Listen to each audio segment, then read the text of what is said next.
about surprises is that you either love them or you absolutely loathe them. For some people, a good surprise is the best thing in the world. For others, however, they're essentially guaranteed to induce a panic attack. An Englishman named Clegg McGettrick knew a thing or two about surprises.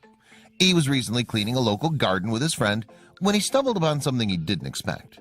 When they took a closer look and realized these things weren't what they seemed. Craig McGettrick of Liverpool, England, was recently doing a good deed, picking up trash from a park near his home along with his friend Becky.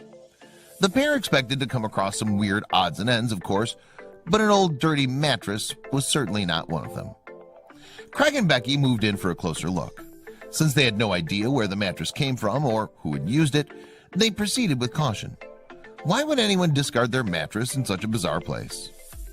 Craig and Becky carefully lifted the mattress off the ground, only to find something lying underneath it. And that something was moving. The pair was in complete disbelief at what they'd found. There, beneath the old mattress, was a litter of 5 puppies. Craig and Becky grew concerned when they realized their mother was nowhere to be found.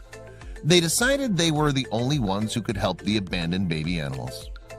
First, Craig and Becky decided to do something smart. They photographed the puppies so they could post their pictures on Facebook, just in case someone knew what had happened to them. Then they got to work on bringing them to safety. Craig and Becky rounded up the pups and carefully placed them into a single plastic box. Once they were all secured, the pair rushed the puppies to nearby Freshfields Animal Rescue in case they needed treatment. In the meantime, Craig posted pictures of the dogs online, and the puppies' photographs began to spread around the internet. Soon a number of people were inquiring about them, and a few eagle-eyed web users had some interesting questions. A number of people realized that these weren't puppies at all, but possibly baby foxes. Craig and Becky reached out to Martin Hemington, the founder of the National Fox Welfare Society, to see if he could help confirm. Becky had sent a few photos asking if the babies in the photos were indeed fox cubs. Martin later wrote in a Facebook post, "So, were they actually baby foxes who'd simply been abandoned by their mother?" Martin had the answer. "We confirmed they certainly were." Becky advised us that they'd been taken to a rescue center in Liverpool mistaken as puppies, not fox cubs. So they were foxes. Now the big question was, what happened to them, and what should be done? Paul McDonald, a staff member at Freshfields Animal Rescue, theorized that the fox family had been using the mattress as a makeshift den. In all likelihood, the mother had simply left her kits while she looked for food. Vixens leave their cubs all the time whilst they're in the den, Paul explained. As they get older, they'll begin to explore their surroundings more and more and become less dependent on mom. These foxes clearly weren't old enough to be totally abandoned by their mother just yet. However, wanting to provide the foxes with the care they desperately needed, Martin asked Paul to see if they could help.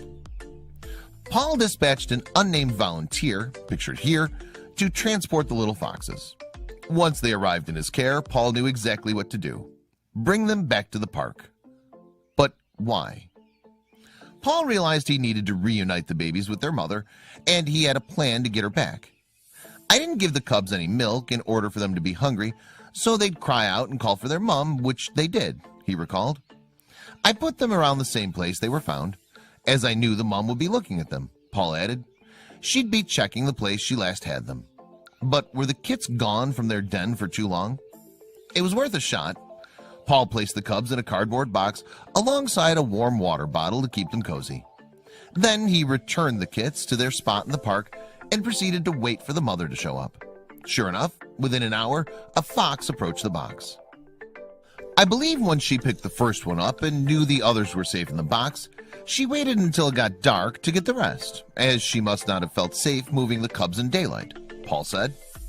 Phew. The mother returned a while after to take another cub, and then proceeded to continue this pattern until she'd removed all 5 from the box. After that, there was nothing for Paul to do but admire the empty box. The reunion was a success. All through this, I was letting Becky and Craig know, and everyone was so pleased that the cubs were back where they belonged, with Mom. Though their beginnings were rough, hopefully this meant the fox kits would have a bright future as a family. It's human nature to want to help an animal in need. There's nothing worse than inaction in these scenarios. That's exactly why when a Missouri man recently saw an animal that had been struck by a car on Christmas Eve, his instinct was to lend a helping hand. At At a mall on Christmas Eve, you can expect to find flurries of people running around in a tizzy, finishing up their last-minute shopping. The furthest thing from any of their minds is having to save a life in an emergency situation. When Missouri man Kevin Harvey was recently pulling out of his local mall parking lot on Christmas Eve, though, he spotted a group of people gathering around the bumper of a vehicle. His curiosity piqued, he angled his neck to get a closer look. And that's when he noticed something strange. Inside of the car grill was what appeared to be an animal, though he couldn't tell exactly what type it was. Feeling generous, as the holiday season after all, he prepared to lend a helping hand. So Kevin parked his car and prepared to offer whatever assistance he could. At first, Kevin thought that the animal was a strange-looking dog. As he got closer, however, he quickly realized that it was actually a coyote. The poor animal was wedged right inside the grill of the car, and it was clear that Kevin would have to act fast to save her life. Luckily, Kevin managed to free the suffering animal from the grill. Next, he cleaned the blood from her fur, which was still pouring out of her open wounds. That's when he decided to bring the coyote to a local animal hospital to get her further assistance. Kevin wrapped the poor coyote in his jacket and first brought her to a veterinarian. Unfortunately, because she was a wild animal, they advised him to instead take her to the local wildlife rescue center, which could better assist such an animal. Not wanting to waste any precious time, Kevin drove over as quickly as possible. The staff at Wildlife Rescue Center didn't hesitate to leap into action. They gave the ailing coyote a full examination. They were able to discern that even though she'd been struck by a vehicle, she hadn't sustained any serious injuries. In fact, aside from her minor cuts and bruises that she sustained when she was struck by the moving vehicle, the female coyote's worst injuries were only a series of deep lacerations on the pads of her paws.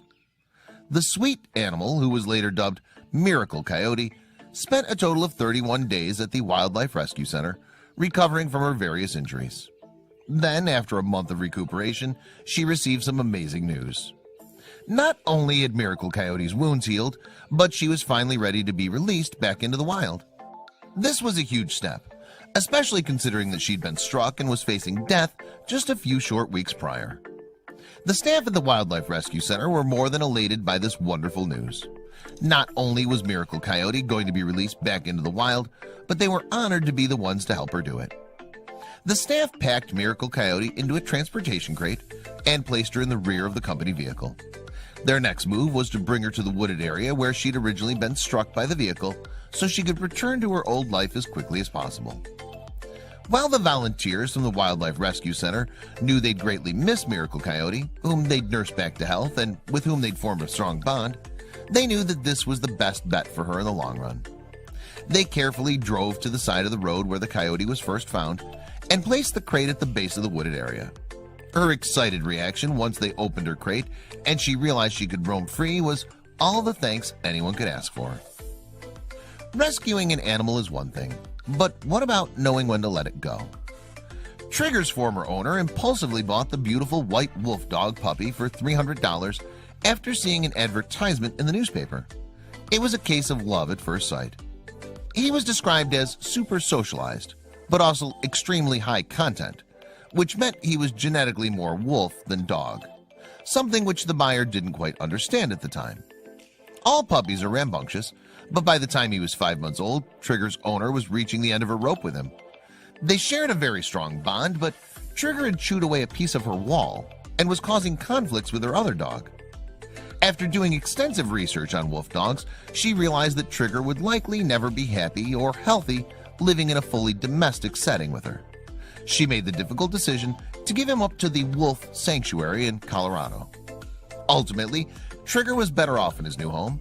However, the transition from living at home with his human family to going to live at the sanctuary wasn't very easy on him at first.